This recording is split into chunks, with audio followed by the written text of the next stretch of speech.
Going to Samuel Hill, going to visit hopefully some new friends. What do you think the response will be? Well, we're pretty hopeful people, so I'm hoping they will welcome us, and hopefully we'll have some peace games with them. That's what we're going in to do, to have a chat, play some peaceful games instead of these war games.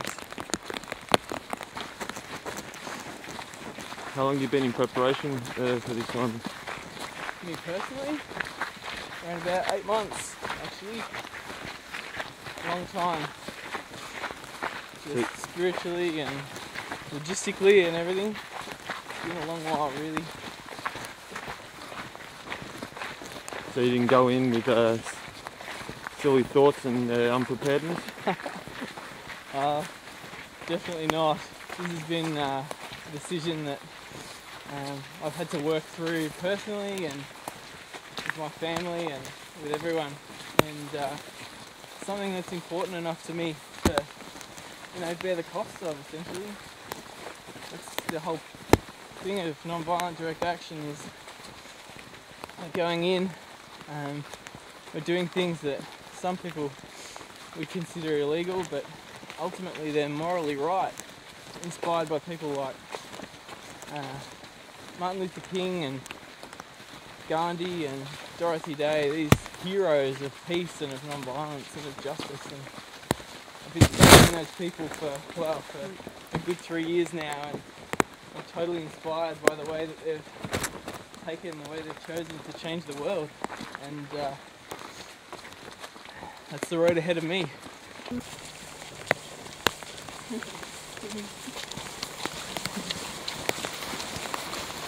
Are you married, Carole? I'm married with one beautiful daughter. One daughter, how old is she? She's 19. 19. I'm looking forward, hopefully, to a world that is not based on destruction. Did she know about your actions today? Is she aware of them? She's not aware of my action today. She was aware that I was coming here, but she is aware that I will discern what's in my heart to do. She knows that her mother believes strongly in a world of justice and peace. And she's walked with me for peace, and the government didn't listen.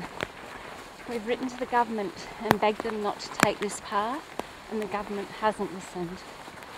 So here we are, walking towards the war games, and we plan to try and at least get the generals to hear what we've got to say, because it seems that they're in control of the war games and we're not going to have it anymore.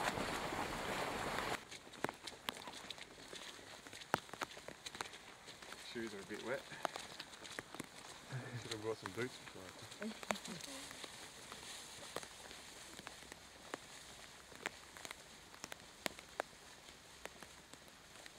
Come to understand that you're a Reverend, Simon. How, as a figure of the community, how do you think that this will hold within the community and seen within the faith that you follow? Well, I think that my number one loyalty is not to the state, not to anyone else, but to God, and that's why I'm here, really. I'm trying to be faithful to what I think God asks of us, and part of that is love. Love overcomes everything.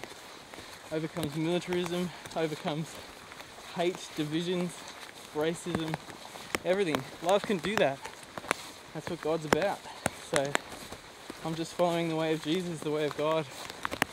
I mean, it's ironic that people would consider civil disobedience to be something that a Christian wouldn't do, when, I mean, the guy we follow was as broke as many laws as anyone else. I mean, he's a guy who was executed by the state for his, essentially, for preaching another world is possible, another way is possible, and saying that let's work towards it.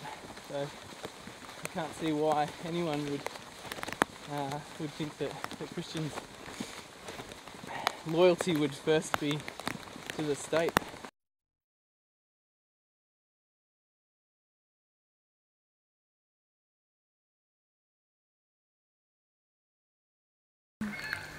I am a student and in my last year of studying some music, but also I do community development down in the suburb I live in, and work with the marginalised. We're the group of people down there.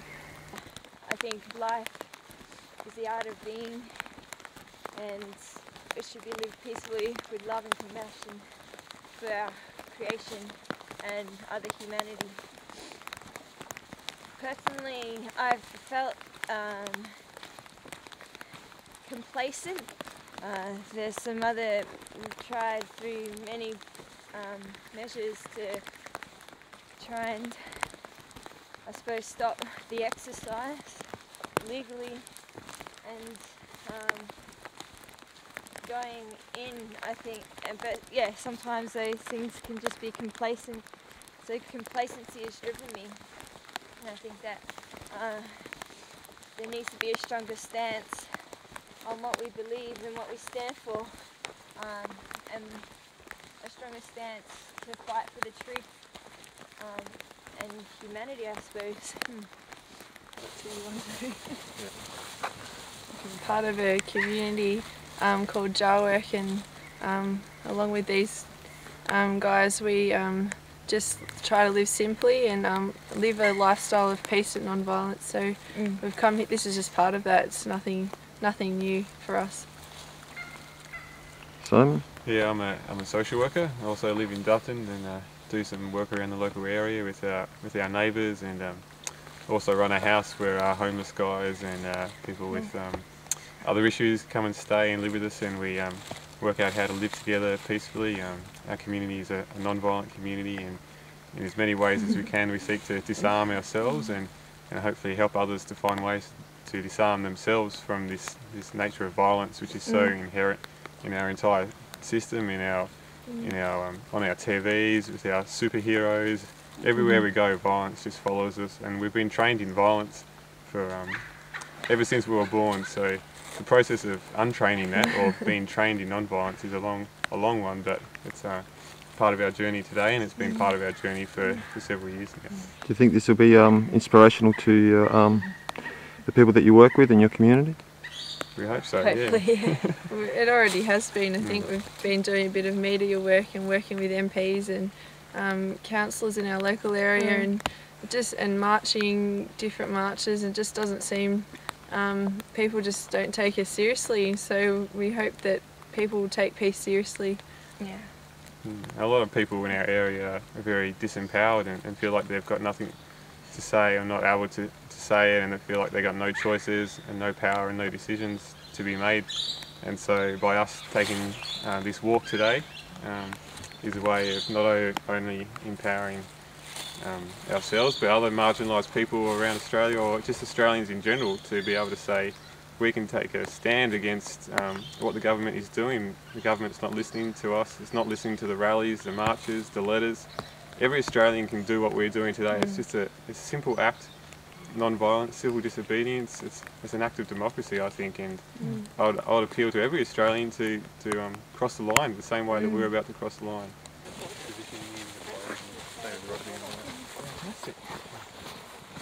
Having been here for the last, nearly a week, you can see what an unbelievable pristine wilderness this is, and it's just, it's gutting, to be honest, to see people who are prepared to actually destroy it, who are prepared to blow it up and, leave all sorts of, destruction and unexploded munitions and all kinds of stuff around the place. It's just, this place is for everyone, should be for everyone, and they've made it into this destructive and horrible and secret and closed off thing.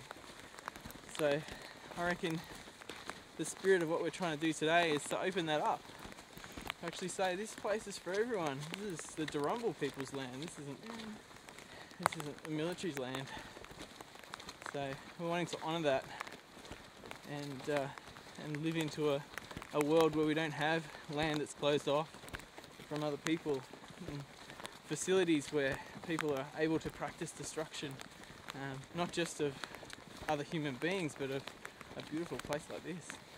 And it's taken hundreds, if not thousands of years for this place to mature and grow, and just for us to be able to destroy that in a blink of a second is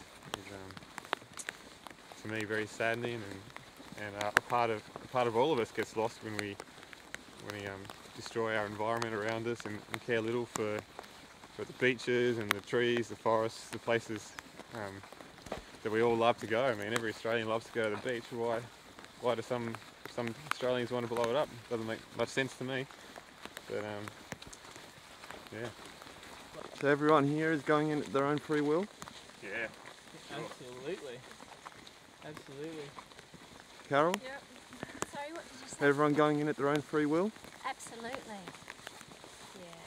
We're At driven, God's mate. will, I'm going. Yeah, see, not my will.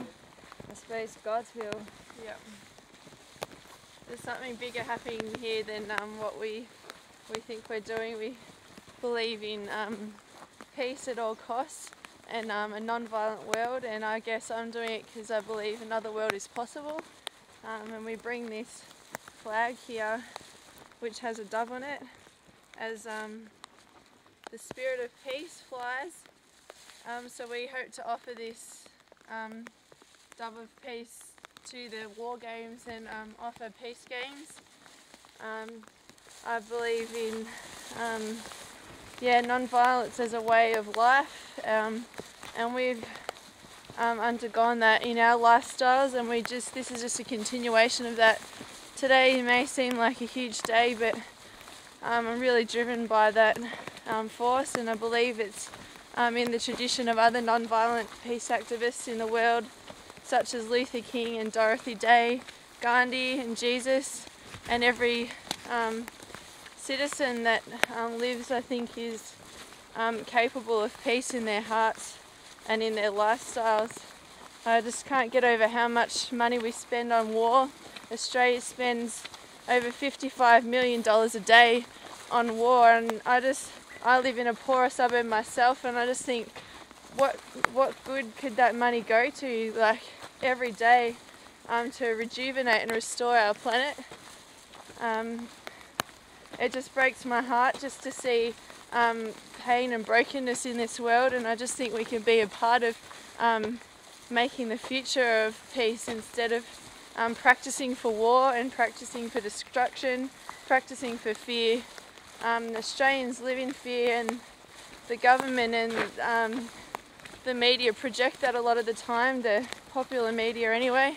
And I just say to Australians that we don't have to live in fear anymore, that these people, the Iraqi people, any people are our neighbours, they're our sons and daughters.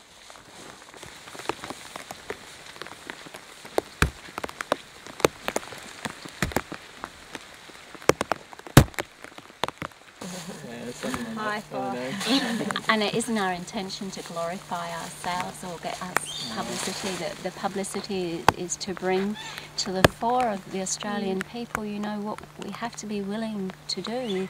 This is part of the truth. Don't look upon us as unpatriotic. It doesn't mean that. It means that we truly care about all of humanity. We're all interconnected with every being on this earth, including the natural beings in this environment. We would be out here even if independent media wasn't out here as well. You know? Yeah. We'd be taking this walk even if the camera wasn't here. And this is not something we're doing for that. It comes from our personal faith in Jesus and our community and all that we've been journeying along. To Australian and US forces participating in Operation Talisman Sabre. We are 5 unarmed, non-violent Christians who are extremely concerned about the military exercises in which you are taking part. We would like to see these preparations for war cease and preparations for peace begin. Thus, we come here to invite you to play peace games with us and stop the war games. We do so, as Martin Luther King Jr. said, openly, lovingly, and with a willingness to accept the penalty. Our actions are inspired by people like Gandhi, Martin Luther King Jr. and Dorothy Day, who committed their lives to non-violence and bore the costs of that commitment.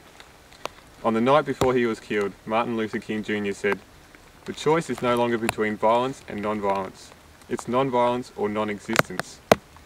I'm sure the fragile creatures and ecosystems of Shoalwater Bay would agree with us, as would the estimated 655,000 Iraqis who have died in the Iraq War and the 3,500 coalition soldiers. And so we work towards a world with no war. In this cause we have written letters, participated in street marches and held public meetings, yet still we have had no response. So, as the saying goes, if the mountain won't come to Muhammad, Muhammad must go to the mountain. Now we place the choice before you, the way of life or the way of death, construction or destruction, non-violence or non-existence. We urge you to make the choice to train for peace by discovering the power of non-violence. This is by no means an easy road, as we, even today, are finding out. But this is the most important task of our lives. We dare not fail, and we invite you to join us in it. With love, Simon, Carole, Krystal, and Sarah.